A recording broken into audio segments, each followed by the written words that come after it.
Bueno, el Lionel Messi, ellos ya venía, la familia ya venía acá. Los hermanos jugaban acá. Él era chiquito. Yo no sabía ni cuántos años tenía, porque era chiquito. Pero miro la tribuna y estaba pateando una pelota. Y a mí me faltaba uno. Entonces yo le hacía señas al referí que me esperara, lo esperaba que llegue. Y no venía. Entonces le pregunto a la madre si me lo prestaba. La madre no quería, dice, no sabe nada, dice, nunca jugó. Pero no importa, que se quede paradito acá, le digo, con tal que haga bulto. Y la abuela estaba con él. Y la abuela dice, prestáselo, prestáselo. Bueno, me lo prestaron. Por ahí viene una pelota por el lado de él y él le pasa por la derecha. Y la miró pasar y ni se movió. Bueno, después viene otra jugada y viene la pelota y le cae para el lado de la izquierda. Le pega, prácticamente le pegan las piernas. Entonces él la acomoda la pelota y sale en diagonal hacia el medio de la cancha gambeteando. Los gambeteó a todo lo que tenía en el camino. Bueno, y yo le gritaba, pateala, pateala. Pues no lo golpeen, era muy chiquito. De ahí no lo saqué más. Quizás empezar por el descubridor de Messi sea un montón, pero imagínate esta situación. Vas a ver un partido de infantiles o de baby fútbol, que es lo mismo, y ves que en un costado alto de la platea hay dos señores vestidos de civil observando detalladamente el partido. ¿Quién les avisa? ¿De dónde surge el contacto? ¿Cómo se llega a hacer esa tarea? ¿En qué se fijan? ¿Es Argentina el semillero del mundo? Esta y otras preguntas más que me sigo haciendo pero que no voy a saber responder en este video de Big DT. Suscríbete, dale like y compartilo para que Messi se recupere de su lesión. Siempre dije lo mismo, y perdónenme si le suena vanidoso. Hablar de formación de futbolistas sin jugadores formados es como hablar de medicina sin pacientes curados. Una teoría, nada más. Y acá estamos hablando de otra cosa. ¿Por qué hablo de aprender a jugar a la pelota? Porque dividí la formación en 3 etapas. Aprender a jugar al fútbol en la niñez, aprender a jugar al fútbol en la adolescencia, especializarme como futbolista en la adultez. Si bien la biblioteca es amplia y variada, muchos coinciden en algo: el proceso no suele ser lineal. Muchas veces los ojeadores siguen de cerca para conocer la evolución de un futbolista que quizá les interesa el perfil, pero tienen justamente esa posición bien cubierta por el momento. Es un trabajo en presente y en futuro.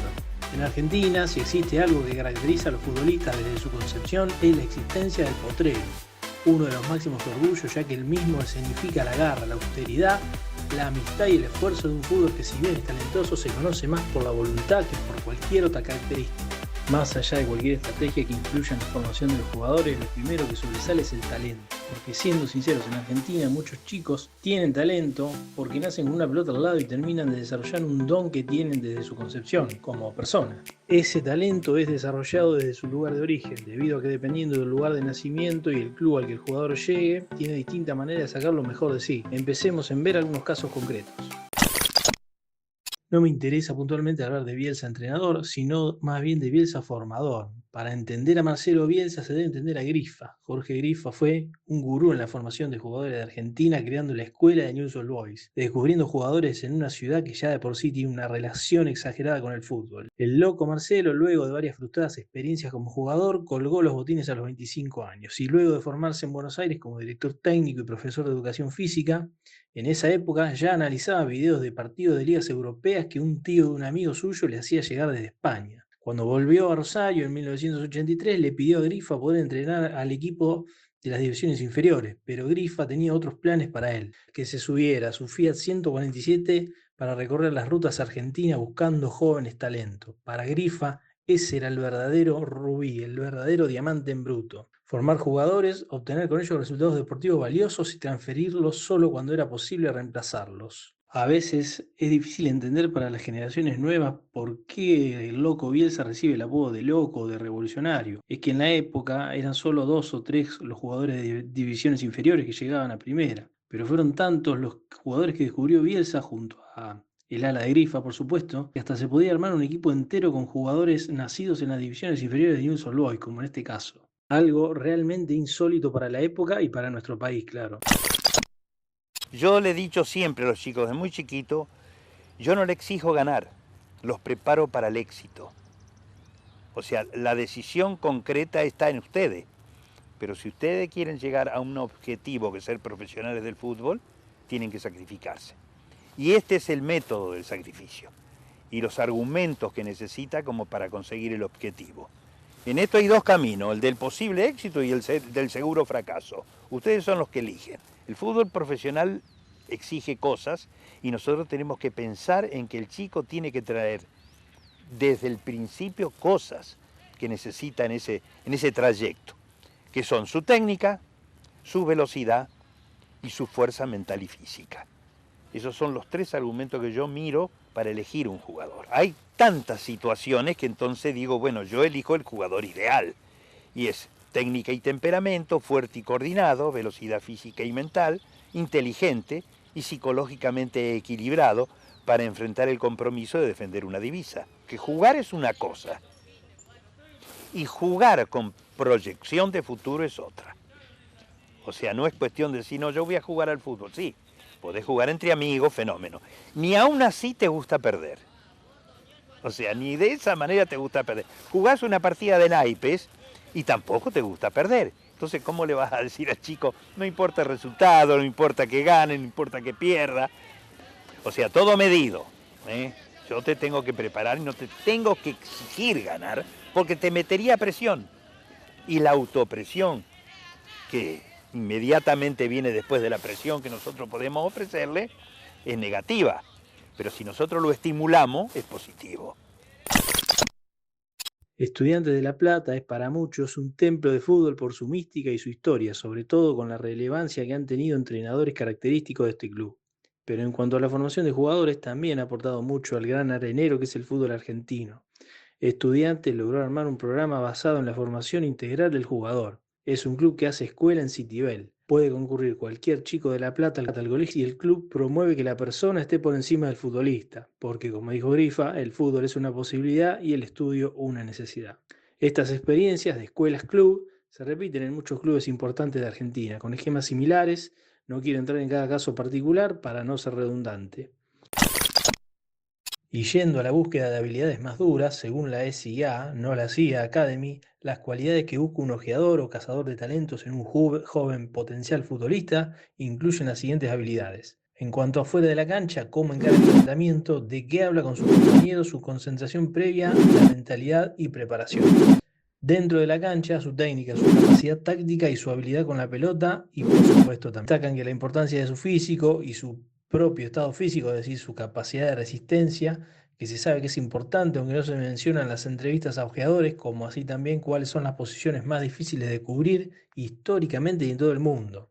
Volantes box to box y defensores zurdos. Y si en la placa pongo a Pepe Santoro y no Independiente, es porque me interesa indagar en alguna de las historias que lo tuvieron como protagonista él mismo. El hombre conocido por presentar en Sociedad Roja, Santiago Maratea, antes de su colecta, es un ídolo del club, pero en la historia contemporánea se ha destacado tanto como entrenador de arqueros y como coordinador de las divisiones inferiores. Es que a Pepe le podemos acreditar el pergamino de haber descubierto al Dibu Martínez cuando el marplatense era solo un adolescente. Pepe Santoro mantuvo a Dibu en Independiente hasta el 2009, año en que la joven promesa fue transferido nada menos que al Arsenal inglés después de que un scouting del propio equipo de Inglaterra lo viera en acción.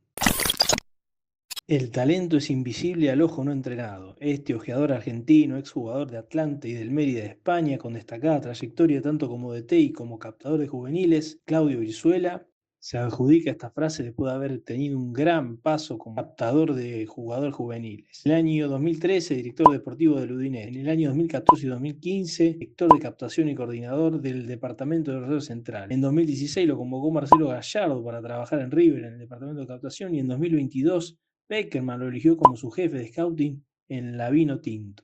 Para Claudio Brizuela, el potencial jugador de River tiene que pasar por estas tres etapas.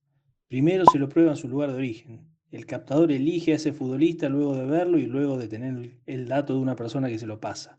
De ahí pasa a una prueba final en la provincia en la que se realiza la captación. Si pasa ese filtro final, recién ahí va a River. y ahí es donde se debe pasar al último filtro para ser jugador del club. La idea de esas tres partes es buscar que el jugador tenga un mínimo desarraigo de 200 o 300 kilómetros. Por eso se lo lleva a una prueba donde no están sus afectos, si vemos, se ve si trabaja, como lo hizo en su lugar de origen. Si pasa ese desafío, se lo lleva a River. Y ahí se hace lo mismo, se hace eso porque posiblemente en su ciudad sea un crack, se hace eso porque posiblemente su ciudad sea un crack, pero hay que ver cómo se desenvuelve en otra ciudad donde no están sus afectos, sus amigos, la cancha donde habitualmente se juega, etc. El objetivo va a ser eso, es ahorrarse el momento, de frenar las falsas expectativas y de llevarlo a River o a otro entorno con otro contexto más profesional y que realmente el jugador no rinda, pensando que siempre es un niño. Si se ve que está a la altura de un escudo tan grande como el de River y de una camiseta tan pesada, ahí recién ahí en ese momento se lo ficha como jugador.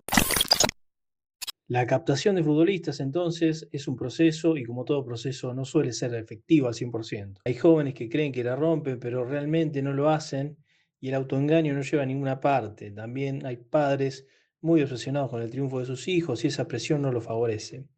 Lo importante es el jugador que progresa y resiste, por eso hay que evaluarlo en diferentes contextos, campos, jugadas, entrevistas personales. Ahí es donde se puede valorar qué opciones existen para que llegue a un nivel óptimo. El jugador debe tener buena resistencia, buena condición músculo-esquelética, la física, corpulencia, altura, pero sin olvidarnos del regate, las técnicas individuales, el dominio del balón, la orientación, la intuición o velocidad. Este tipo de jugador de regate instintivo se está perdiendo cada vez más en el mundo y es una pena porque desde mi punto de vista es sorprendente cuando uno ve un partido de fútbol. Algunos dirán que es el fútbol que le gusta a la gente o la nuestra o el fútbol de potrero para quizás hacer una diferenciación con el fútbol europeo que por otras cuestiones de desarrollo se originan mejores plataformas para la recreación y distan mucho de lo que son los potreros en Argentina, pero igualmente termina marcando la diferencia, sobre todo en instancias finales. La pregunta entonces sería si criarse jugando en potreros te habilita a tener habilidades de regate dignas del Burrito Ortega o de Houseman, te hace mucho mejor que un jugador, por ejemplo, nacido en Holanda. La verdad que no lo sé. Como ya dije anteriormente, nuestra tradición futbolera atraviesa la raíz de la sociedad y es transversal a todas las clases sociales. Un país donde el fútbol es un fenómeno cultural que une a todas las clases, los ojeadores actúan como la primera pieza de un engranaje que se termina consolidando muchos años después. Será mejor aceptar una cruel verdad que una verdad un poco disfrazada, ya que la formación de jugadores es por un momento, el fútbol no es para toda la vida, o como diría el gran Grifa, el fútbol es una posibilidad y el estudio una necesidad.